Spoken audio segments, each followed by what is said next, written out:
भूर्भुवस्वः भूर्भुवस्वः तत्सवितुर्वरेण्यं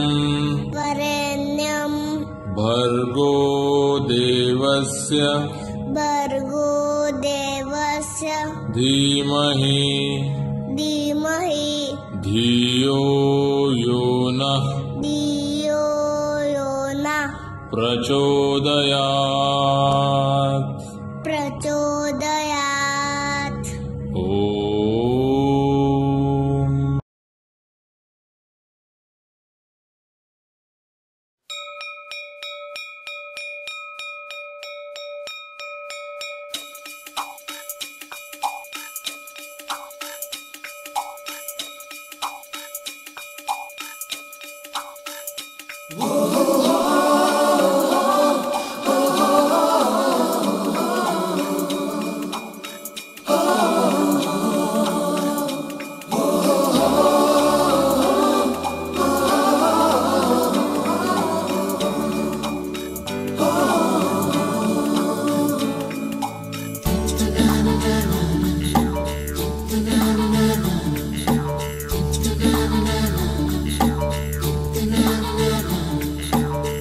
सवेरे सवेरे यारों से मिलने बन ठन के निकले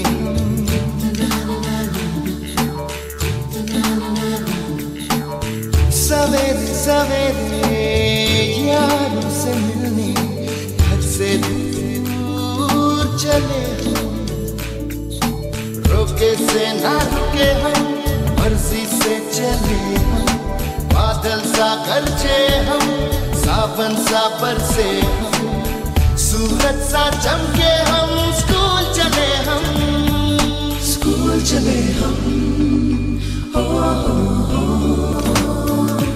इसके दरवाजे से दुनिया के राज खुलते हैं कोई आगे चलता है हम पीछे चलते हैं दीवारों पे किस्मत अपनी लिखी जाती है इससे हमको जीने की वजह मिलती जाती है रोके से ना रुके हम मर्जी से चले हम बादल सा गरजे हम सावन सा बरसे हम सूरज सा चमके हम स्कूल चले हम मर्जी से चले बादल सा गरजे हम सावन सा बरसे स्कूल चले हम स्कूल चले हम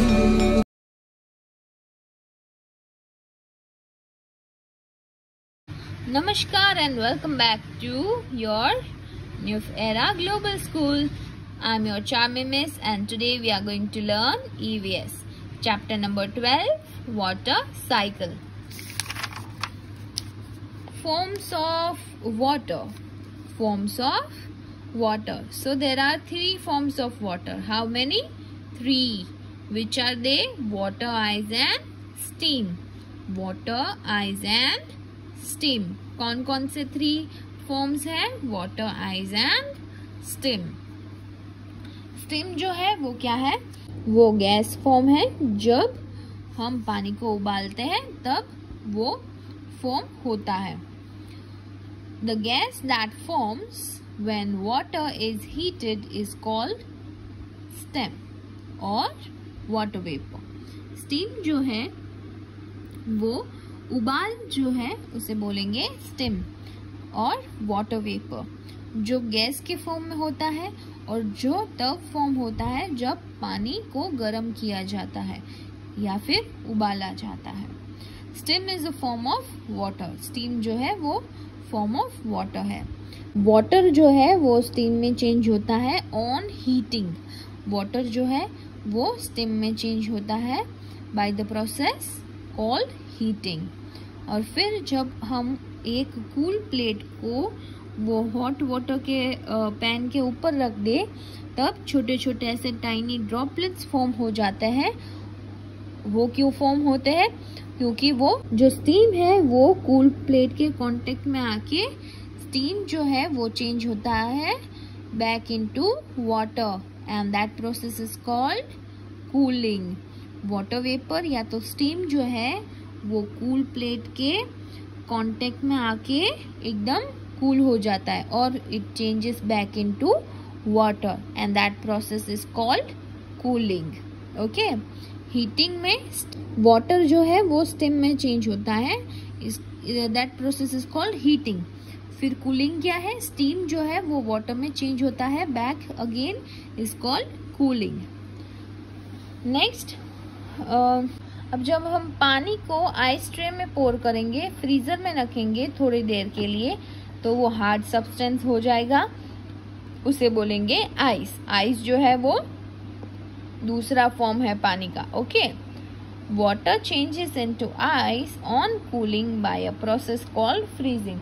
पानी जो है वो आइस में चेंज हो जाता है बाय कूलिंग, कूलिंग होने के बाद, और वो प्रोसेस को बोलेंगे फ्रीजिंग। फिर अगर हम वो क्यूब को थोड़ी देर के लिए ओपन में रखें और स्लोली जो है क्यूब पानी में चेंज हो जाएगा, तो उसे बोलेंगे melting. Again, ice change into water bye a process called melting. Ice जो है उसे थोड़ी देर के लिए बाहर रखेंगे तो वो प्रोसेस क्या हो जाएगी? मेल्टिंग। आइस जो है वो back to the form of water.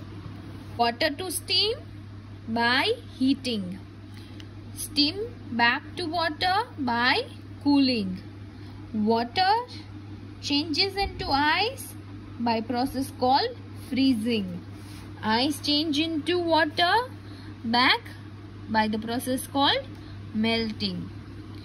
Water can easily change from one form to another. water जो है वो एक फॉर्म में से दूसरे फॉर्म में आसानी से चेंज हो सकता है। वाटर को अगर हम कूल करेंगे तो वो फ्रीज होगा और वो आइस के फॉर्म में आ जाएगा। अगेन, आइस को अगर हम बाहर रखेंगे थोड़ी देर के लिए तो वो मेल्ट हो जाएगा, उसे हम उबालेंगे तो वो स्टीम में कन्वर्ट हो जाएगा, उसे हम गर्म करेंगे तो स्टीम में कन्वर्ट होगा। Okay, this is the way water changing form from one two another. Okay, water cycle. Water changes from one form to another on heating and cooling. पानी अपना फॉर्म चेंज करती है by heating or by cooling. We can find the same happening in nature also.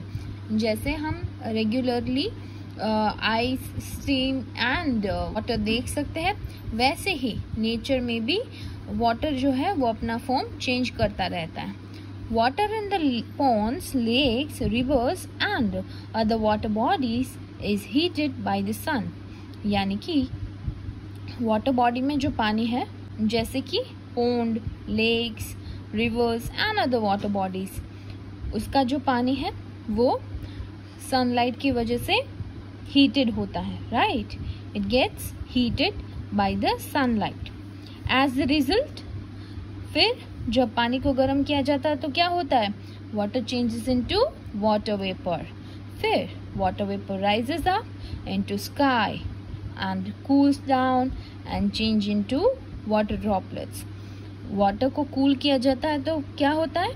Water droplets. Very good. Then this water droplets of water join together to form cloud. यानी कि वो जो water droplets है वो छोटी छोटी बूंदें हैं जो पानी की, वो इकट्ठा होके क्लाउड के फॉर्म में आ जाएगी। Within the cloud tiny droplets join to form big drops of water. यानी कि छोटी छोटी जो बूंदें हैं वो विद इन द क्लाउड एक बिग ड्रॉप ऑफ वाटर बन जाएगी। When this drops become heavy, जब ये ड्रॉप्स हैवी हो जाते हैं तब क्लाउड में से वाटर फॉल होता है as a form of rain. Rainwater flows into pond, lake, rivers and seas. यानी कि पानी जहाँ से आया है वही वापस चला जाता है. Water in the water body get heated by the sun and it rises up, changes into water vapor, cools down, come in contact of sky.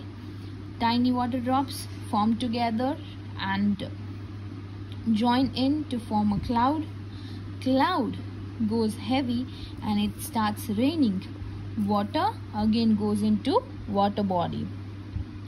Thus, the water cycle is continuous process that happens in nature in which water from the water body changes into water vapor and then back again in the form of rain. So now take out your revision sheet, my dear kids. Chapter number 12, water cycle. Name the forms of water and changes the state or in the box.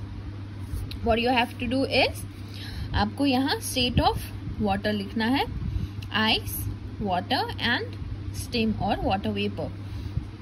Now for example, water vapor is converted into water back by cooling. यानी steam जो है वो वापस पानी में कौन से process से जाएगा?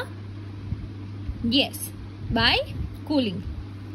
And water to ice by freezing, right? Then ice to water, melting, and water to steam, heating. Very good. So this is the way you will be writing, and the three states in the box. Question number 2. Is heating or cooling required to carry out this change? Select the correct answer. Ice to water. Given over here, ice to water, water to ice. ये दोनों में से एक सही है. You have to choose one. Water to water vapor, water vapor to water. इसमें से कौन सा सही है? You have to choose and then you have to select the correct one. Question number 3. Choose the correct sentence given below and write it in correct sequence. यानी कि यहाँ picture दिया है, ये जो पिक्चर दिया है उसमें बॉक्स में सीक्वेंस लिखा है. वही सीक्वेंस में आपको ये जो वाटर साइकिल का प्रोसेस है वो आपको लिखना है. What you have to do? Here is the process given and आपको उसे सीक्वेंस में रखकर आपको यहाँ पे लिखना है. The first stage will be here, second, third and the fourth one. Okay, ऐसे आपको water cycle complete करनी है. Question number 4 and the last for the day is color the water cycle. You have to color the water cycle. Is it easy? Okay. So see you on next week. क्योंकि कल क्या है? Mahashivratri. It's 11th of March, which is Mahashivratri. और कल छुट्टी है. So we would be meeting on next Monday. Till then, bye bye. Take care. God bless you. Keep smiling and shining. Happy Mahashivratri in advance and enjoy your holiday. Bye bye.